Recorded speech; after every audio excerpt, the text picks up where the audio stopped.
Welcome to Conversations in Agriculture. My name is Conrad Weaver. I am your host. I'm also a film producer and director of documentary films, and I have a couple films that I've produced over the years. And in fact, my two of my films are sponsoring this program tonight. The first one is The Great American Wheat Harvest, which you can see on Amazon and other channels. You can also order a DVD if you like. The Great American Wheat Harvest follows custom harvesters across the plains of America and tells their story. Many of the harvesters right now are up in the northern parts of the country harvesting wheat, and so it's a fascinating story. Go ahead and order it on Amazon, or you can order a DVD on my website, greatamericanwheatharvest.com. I also produced a documentary film called Thirsty Land. It's a story about the drought in the American West, and this one is available for free. Yes, FREE, free on Amazon. If you go to Amazon, you can download it. You can watch it as many times as you want. It's a story about the drought in the American West, shot during the drought of 2015. And that picture you see there on the screen is actually the bottom of a lake. That's a photo that I took, and it's the bottom of a lake in the Central Valley of California back in 2015. I'm assuming it has a little bit of water in it now because they've had some rain and snow in the mountains, but it's pretty dry out there. But that is who is sponsoring our event tonight. Thirsty Land and the Great American Wheat Harvest, both available on Amazon. I am really excited about our guest tonight. And he actually has a TED Talk that you can see on YouTube called Without Farmers, You'd Be Hungry, Naked, and Sober.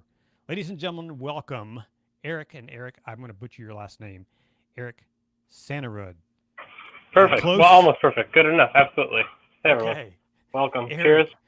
Yeah, he's having a beer, right? So that's I what am. he does. He has beers. Yeah, That wasn't a really good way to introduce you, no. But there's a reason you have beer, right?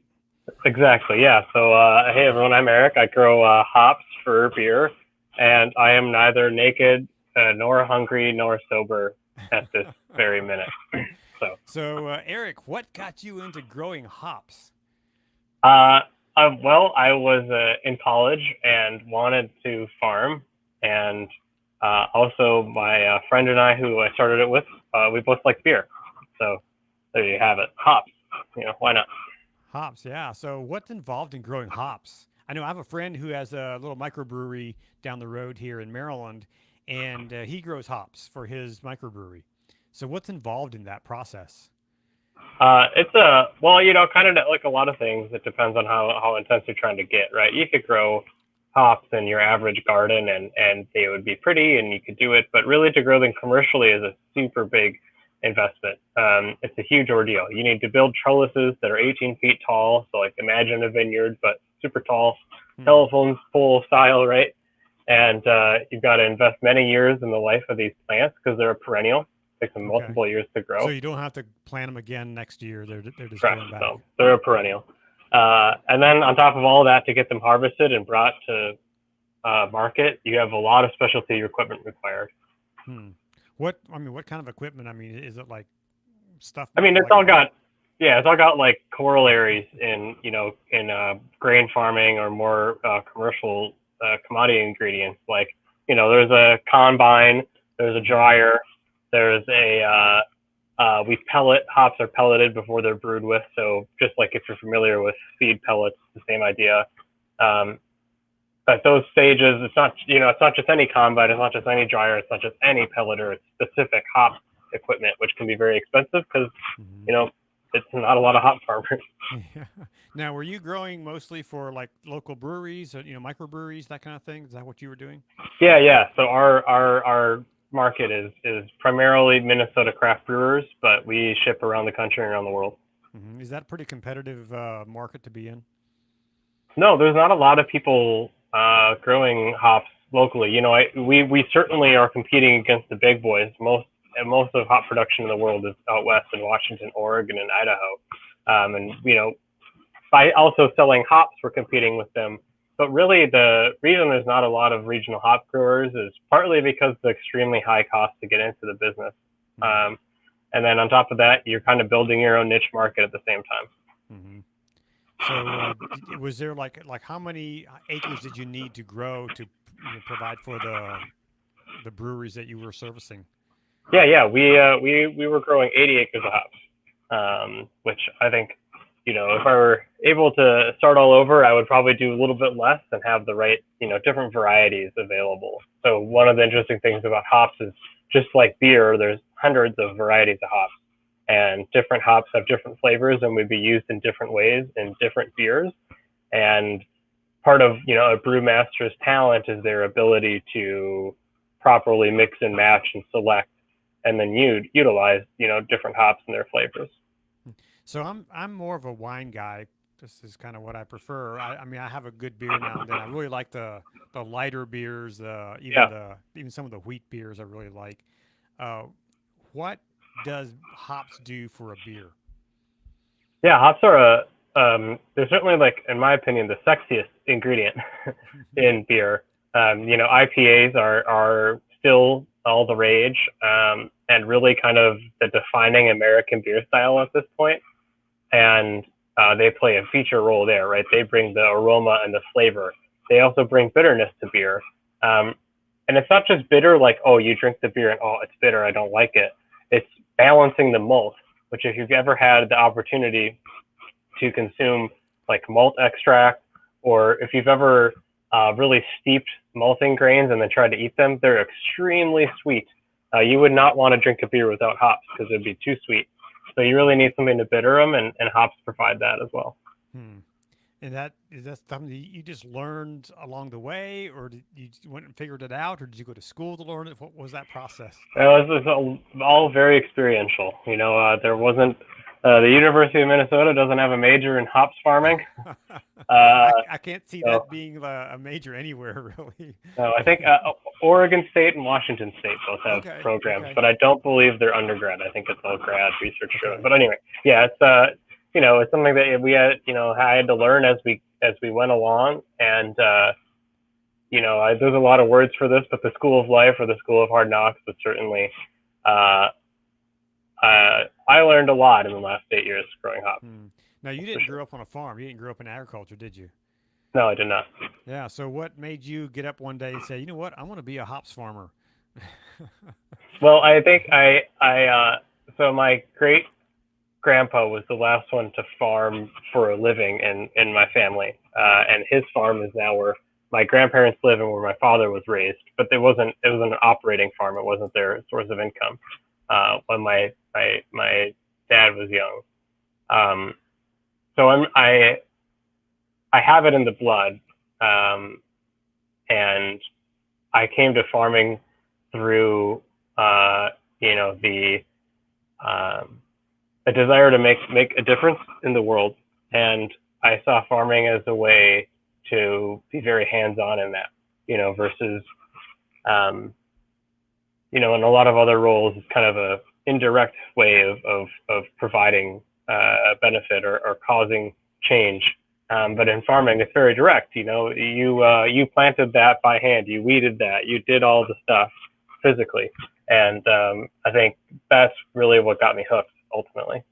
Yeah. There really is something about, putting a seed in the ground, or a little plant in the ground and cultivating it and watching it grow. I mean, tonight I had some cherry tomatoes that I planted earlier this year, and I was able to consume that, which I had a part in growing. And it's so much fun to do that. Yeah, And there's this really, I think people who have never experienced, putting a seed in the ground and watching the miracle of life happen and watching it grow and then watching fruit appear on that, they're really missing out on something, right? absolutely. And it's we have a lot of friends who live in the cities, and when they come visit us, we always make sure we do some work in the garden or in the field. So they usually find it's very rewarding as well to put in, even just a couple hours of work, and then see a literal difference, versus Mm-hmm. kind of pushing paper around, or as it is these days, sending Right. emails all around. Right, right. So, what was it? I'm kind of really curious about what kind of motivated you. I mean, not too many teenagers these days get out of high school and think farming. That's the future, man. Not too many people are thinking that way. What was it I mean, you said your great grandfather, and you had that farming background.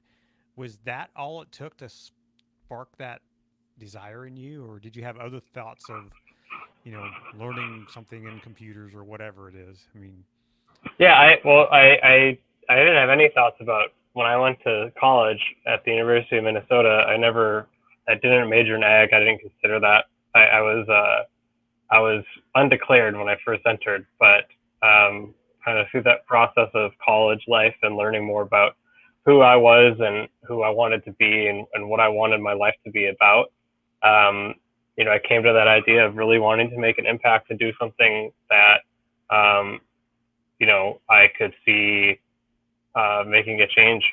And yeah, I started CSA, small CSA vegetable farm. That was my first year farming, and then I got into the hops. So okay, very cool. And then somehow you got selected to get invited to the TED stage, which is kind of a pretty big deal. I mean, yeah, that was pretty cool. that's not an easy thing to do. I've looked into it myself, and it's quite a process to get to that point where you have the invitation to speak. And so, tell me about that process. What was that like? It was I actually I don't really know what it is, but I have friends who are very involved in TED and TEDx events, and I was lucky enough that the TED talk that you see there on YouTube or on TED is not my first TED talk. I gave a TEDx talk um, maybe 2 years before that was not so good, but was a great experience in like trying to figure out how TED talks work and what they look like, and you don't have a lot of time, and it is really for a huge general broad audience. So if any of you are watching and you're a big ag policy wonk, or you're like super into agriculture or farming, like this talk really isn't for you. It's going to sound very obvious, but it's geared towards an audience that has really no farming knowledge, or they assume all farming is the same and everyone's got like a cute barn and like 2 cows and like 4 chickens and like some corn. Whatever idealized view they have. So Mm-hmm. it was a great experience, though. I'm really thankful to the team at TEDx Minneapolis who gave me my first shot, and TEDx St.Cloud who created that incredible opportunity for me to, dive in and get my biggest ideas into a format that, any person could click, watch, and hopefully understand and enjoy. Mm-hmm. That's really what TED is about, is taking those big ideas and presenting them to the world to make change, right? So Yeah. what were some of those? What was your goal? What did you hope to accomplish by giving this talk? A TED Talk is a bit of an odd medium for me because I am not a big self promoter. I'm not like a consultant who's like got a new book out about how to save agriculture in 3 friendly steps or whatever. But I really wanted I wanted people who watch it to understand kind of the system that farmers are in, and particularly with regards to kind of their take-home pay.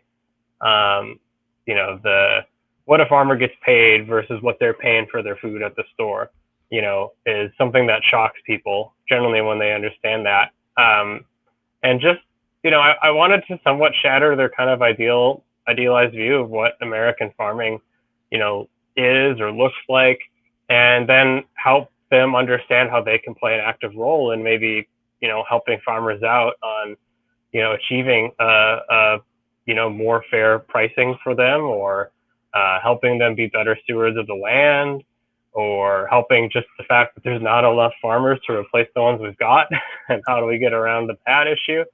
The point was really to help them as a voter, not just as a consumer, feel like they have a role to play in agriculture. Hmm. It's you gave some amazing statistics on there. Uh, especially like with the price of bread. You were like the Yeah. price of bread. What's 3.15 a loaf, and the farmer gets how much? Yeah. I mean, what, 12 Yeah. I mean, there were cents? gasps. If you listen to Yeah, I if heard you that. listen to the thing, people are You could hear gasping. the audience. They're like, what? Yeah. Yeah. And, I understand there's like, there's economic reasons and there's policy reasons and there's, good reasons and bad reasons for that. That's how things are. But I don't want people to have to take the norm, right? I don't want them to say, oh, that's how things are. Well, I don't like it, but what can I do about it? I don't know anything about farming. I'll leave that to the experts. And really what I want people to feel like is, if that doesn't feel right to you, that, the farmer is making not even a living off of the food you're buying, I hope that inspires people to learn more and to, as the whole saying goes at the TED Talk is, vote with your vote. Yeah. A couple of weeks ago, I had my friend Pat O'Toole on. He's a rancher in southern Wyoming. And, he was talking about how COVID has just the prices of lamb, which he has a big sheep operation, and the price of beef has just bottomed out. And he's like, we're 140 years in on this ranch, and we don't know if next year is going to show up, if we're going to make it, Yeah. and yet you go to the grocery store, I go and buy a New York strip, and it's twice at what it was in January. Yeah. The farmer's not getting that. Yeah, where's it going? Who's getting it? Why couldn't the farmer get some more of it? I mean, I think these are very, I don't have the answers to those questions, but I think they're questions that I wish more people would engage in because, there's absolutely a role for the meat packing plants and for the slaughterhouses and everyone who's getting their cut out of that process of getting the steak to you safely and efficiently and all these things. But I fear that the where the value goes when I give $1 to the grocery store, for my strip steak or whatever, I fear that most of that dollar is not going to the person who grew the steak or made the steak exist for me. Mm-hmm. And to me, that's not right. And certainly I feel the impact of that in rural communities, both my own and when I visit and when I talk to farmer friends around the country, like the gentleman you mentioned, like it just isn't right that steak could be up double and, anyone who is trying to sell beef right now anywhere is basically losing money on it. Mm-hmm. It not only does it just feel wrong to me, but it's also wildly inverse logic because you're not going to have steak if no one can afford to grow it. Sure. If you run all the guys out who are growing the steak, there'll be no more steak. Yeah. And I think it's a big thing, obviously. Yeah. I mean, if a rancher, this particular rancher has, I don't know, upwards of 500, 600, 700, cattle, cows or beef cattle out there on his ranch, and he can't afford to keep them. He got cowboys that move him around because he does range, grazing. If he can't afford to pay the cowboys, he can't afford to pay the hay in the winter, and then he goes to market and he's getting, pennies on what he needs to have. He's like, what can I do? If we would be running a Starbucks like that, yeah, whoever was running that Starbucks franchise would lose it pretty fast. Yeah, exactly. And so that's what's going to happen to our American farmers. Or they're going to be gobbled up by massive entities, and it'll just be one giant, hopefully not government-run farm. And we've seen how that happens around the country, around the world. Yeah. I mean, my fear is certainly that conglomerate, we continue to kind of larger and larger farms producing more and more of a share. And not just that, but also exports and imports playing more of a role. If people do follow particularly beef, there have been some recent developments with regards to approving imports of beef from not America and not making it a thing that maybe a consumer would know about right on the packaging, that it was from Brazil or anywhere else. And, that's concerning because the consumer probably assumes it's from America and they're supporting American ranchers or farmers. But also on top of that, if I was someone growing cattle and I was trying to make it here in America as far as my cost of living for electric and plumbing and kids and college and healthcare and the things that cell phones, internet, the things it costs to live life in America, I would not want to be competing with the guy who's got maybe even free land in Brazil somewhere. Right.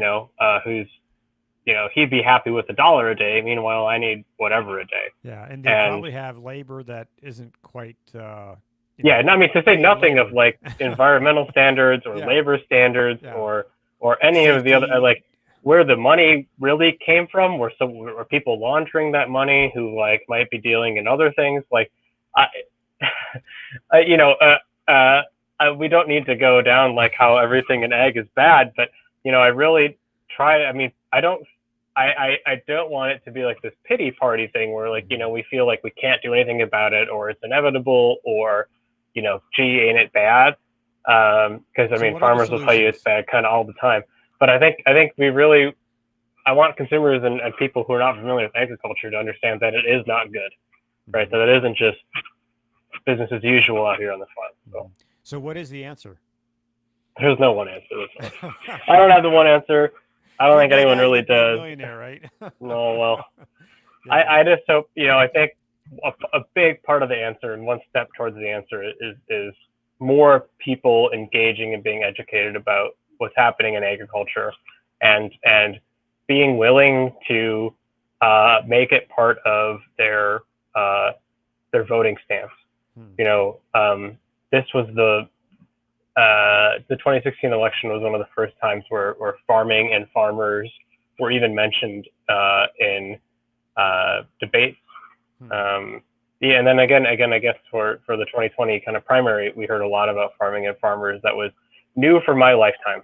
Hmm. As long as I've been an adult capable of reading and listening and understanding and remembering what was going on in the political discourse during elections, uh, this was the first cycle, 2020, and to some extent 2016, where we even heard about it. And so that gives me hope, right? Hmm. Because Yeah. not all the solutions are policy driven, certainly, but if you're looking to make a difference overnight in how American agriculture is operated, I mean, policy is the structure that American agriculture lives in, and so we Hmm. can't, we can't ignore it and hope that just the market will solve it, or farmers will band together, form a million co-ops, and then problem solved. We really do need help from Washington D.C. ultimately to help Right. change the rules of the game.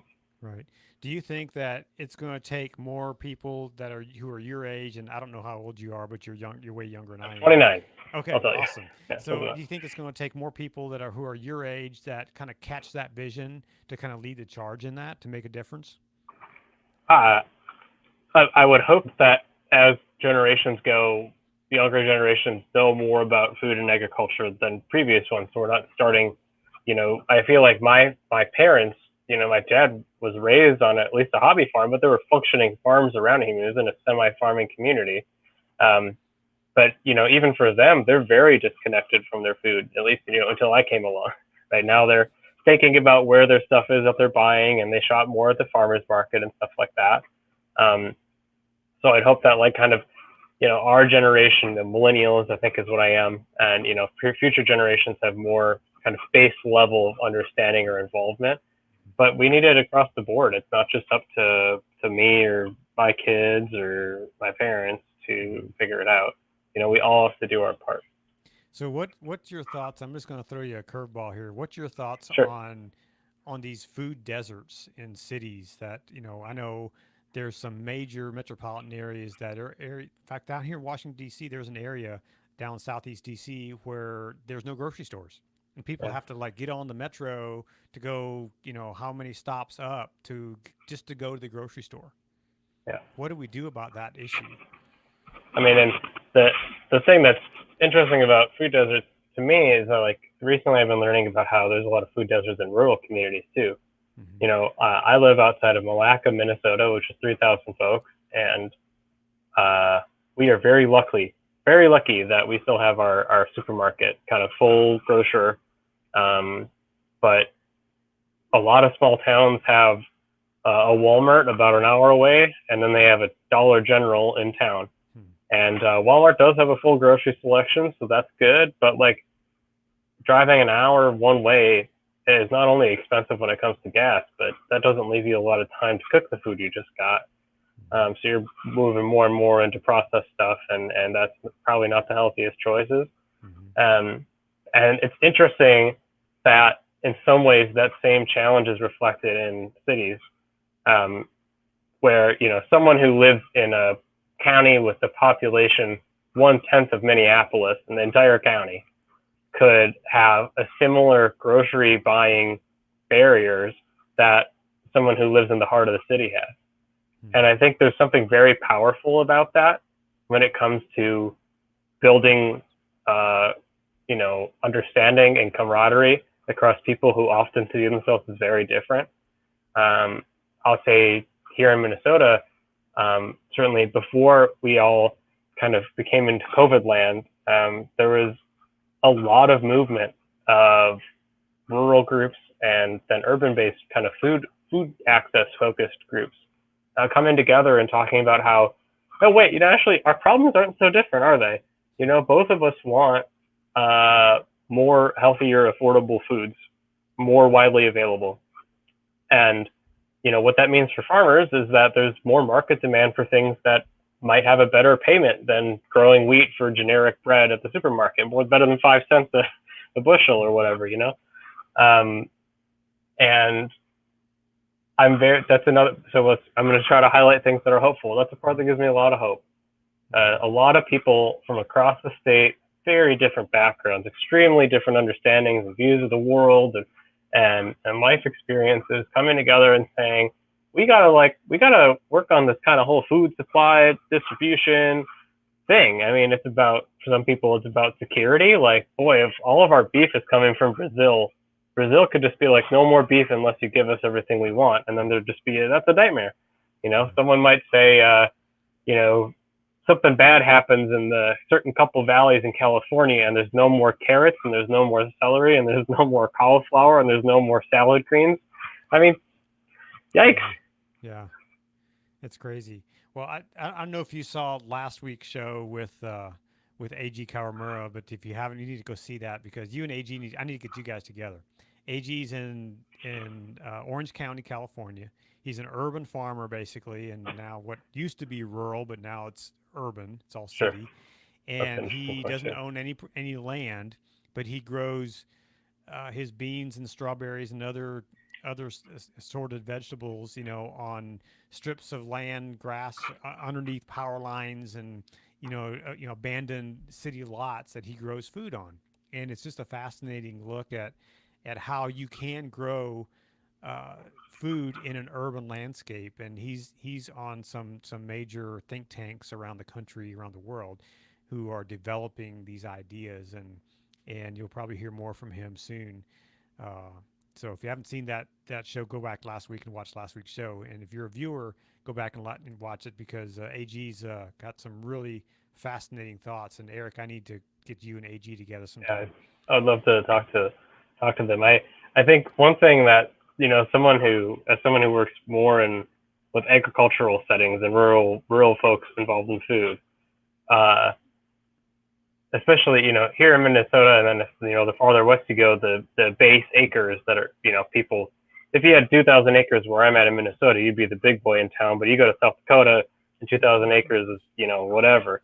I think the amount of vegetables you can grow on half an acre of land, which is essentially a city backyard or whatever random spaces you can cobble together, is absurd. I think it's something for those of us who are familiar with agriculture, just asking how many acres of X do you grow, and then since the number might be quite small, assuming it's not relevant or impactful, is something that we need to work on ourselves. Because I guess my challenge would be, okay, if a half acre of vegetables ain't a real farm or is a hobby or whatever, go ahead and try to grow a half acre of vegetables next year and see how it goes for you. So what's the main message that you want to give to the American consumer about agriculture? What's the bottom line? What's that main word? We really appreciate that you go to farmers markets and you try to, you're thinking about buying organic and you're wondering about grass-fed, and there's all these labels flying at you all the time: natural, organic, grass-fed, direct trade, veganic. I don't know. There's all they've learned that that you really like to pay money for little badges on the front of your food. Especially when you And have badges that say no gluten on a oh water yeah, bottle. yeah, yeah, gluten free, yeah, gluten free broccoli. Right. So you know, we appreciate that the retail companies are trying to provide little shortcuts that you don't have to spend a lot of your time figuring out what's what, and that's good. But as from a farming community, I would ask you that you do need to spend a little bit more time digging in and learning more about where your food comes from. Don't trust the packaging necessarily. Try to go a little deeper. And in the age of the internet, for all that it's brought us, one of the things it's brought us is that in the palm of your hand, you can learn a lot about anything in about half an hour. Hmm. And I guess the final thing is, don't stop buying locally. Don't stop buying from the farmer's market. Don't stop buying direct from a farmer. Like if you bought your bread directly from a farmer, I can tell you what, it might not be $4 a loaf, but also that farmer's going to get a lot more than 5 cents That's for right. that loaf. That's right. So if you're in the position where you have the ability to put a couple extra bucks into your grocery budget, farmers, whether me in a rural community or someone in the cities, could really use it. And what you're investing in with that extra dollars is community vitality, Yeah. community security, probably your own personal health, probably a more enjoyable meal. Anyone who's grown their own tomatoes can attest to the fact that your fresh tomatoes from your garden taste way better than any tomato Oh you've my ever eaten from goodness. the store. Oh my goodness. Yeah. And my apologies to those friends of mine who are farmers who ship their produce all over the country, but there is something about buying something local that was just that ripened on the vine. Yeah, We were in California a couple years ago visiting some colleges for my son, and we were actually staying in Hollywood. We were in the Hollywood Hills. We had an Airbnb that was a vintage home that was some famous actor lived there years ago. And sure. Sunday morning they had a farmers market down on Hollywood and Vine, someplace downtown. And so we walked down there and we picked up a pint of strawberries. And I think most of the strawberries were already consumed before we left the farmer's market because my wife and my son were just like inhaling them. And they were like, we've never had such good strawberries. So, yeah, because they ripened on the vine. They were Yeah. picked like this morning, you They know? also, they could be different varieties of sunflower or a strawberry. I mean, Right. there's so much variation that, again, no offense to anyone who's growing and shipping, like that's a thing too. But I think, for a lot of folks, there's a whole unexplored world of, farmers market or garden fresh vegetables and fruits, and this is not the same. Yeah. And we need those growers that ship it all over the country because Yeah. there's cities that they can't get fresh stuff, and and we're blessed because we can be in January and we can have Yeah. strawberries. Whatever you want. Yeah, Yeah. you can have whatever. I know my friends in Ukraine, and I have a lot of friends in Ukraine. I've been there several times, and they eat seasonally. So in the spring, I was there in April one year, and everybody had radishes. Oh man, Yeah. I mean, the kids were buying bags of radishes and just crunching on them. And then later in the year, it was all about watermelon, and it was just whatever was seasonal, that's what they had. And of course, potatoes kind of keep through the winter, and so that's their main staple, you know. And so we're blessed here that we have this transportation system where a farmer can put a bunch of strawberries on a back of a truck in Southern California, and they can be in my refrigerator, in a few days. That's an amazing system that we have that privilege of doing that. And then to have areas like California that grow 400 varieties of food, Yeah. that beautiful environment there. And not too many places in the world have that privilege of having that kind of a food system. But there is really something amazing about buying something that the farmer down the street grew and made, and you're helping him, you're helping the local economy, and it just tastes better sometimes. Yeah. That's for sure. so yeah. So what's the future for Eric? What's going to be farming the rest of your days, or are you going to be running for office, or sound like you No, might have might have that um, in your future? not So on purpose, at least. okay. Uh, I don't know. I do want to keep farming, at Uh-huh. least for now. I think, my body is healthy. I'm relatively young. I don't want to. Uh, I don't.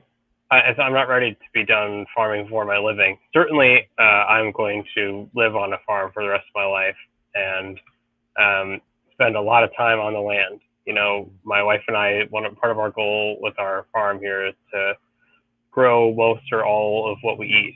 Mhm.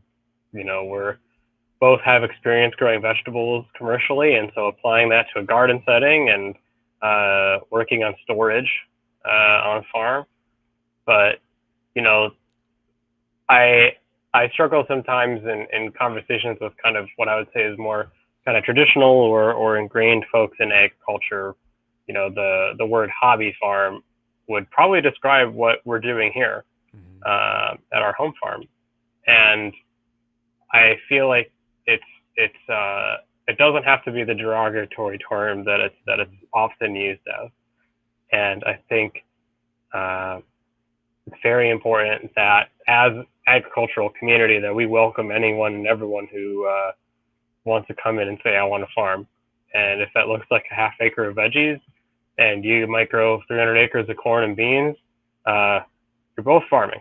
Yep. And to some extent, we face the same challenges and the same issues of weather and climate and, economic systems and markets, and tractors are always breaking. Everyone's tractor is always broken, right? We're not, we might have like a 53 Farmall Cub, but it's not like it's broken any less than the new tractors I have at the hop farm, like Yeah. Right.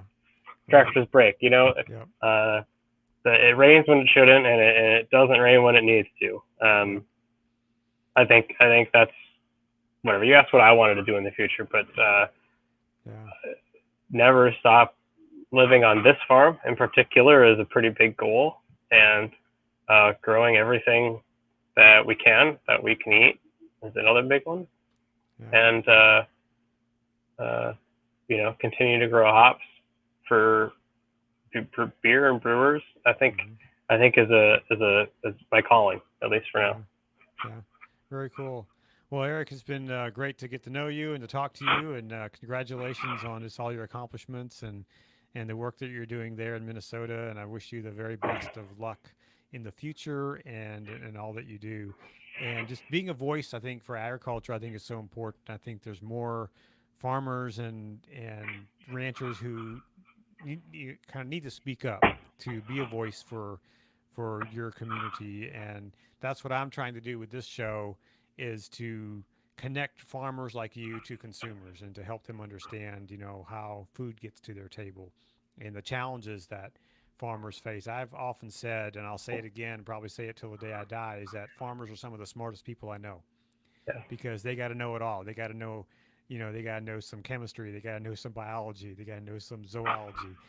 They have to know finance. The yeah, markets and all that. And so, farmers are some of the smartest people I know and the hardest working by far. yeah. And so my hats off to you and your wife and your future there. Thank you. So, Yeah, great yeah, to be here. Appreciate it. sure. Stick around for just a minute. We'll wrap up after I sign off here, and we'll let everybody know what's coming up next on Conversations in Agriculture. So stick around. Next week we're going to be off. We're not going to have a show next week unless I can wrangle someone in to come in last minute. But on August the 10th, the Farm Babe is going to be on, Michelle Miller, and she has made it her mission to be a voice for agriculture. She comes out of Iowa, and she's going to be here with us live on Monday, August 10th at 8 p.m. So be sure to catch Michelle Miller, aka the Farm Babe, will be on here on the show live on Conversations in Agriculture. You have been watching Conversations in Agriculture. My name is Conrad Weaver. I'm your host. And don't forget, if you are interested, go to watch The Great American Wheat Harvest and the film Thirsty Land, both available on Amazon right now. You can go watch it tonight and enjoy both of those films. Tonight, we've had the privilege of having Eric Eric, and I'm going to butcher your name again. Is it Sannerud? Sannerud? Sannerud. There you go. Sannerud. Okay. Eric Sannerud's been with us.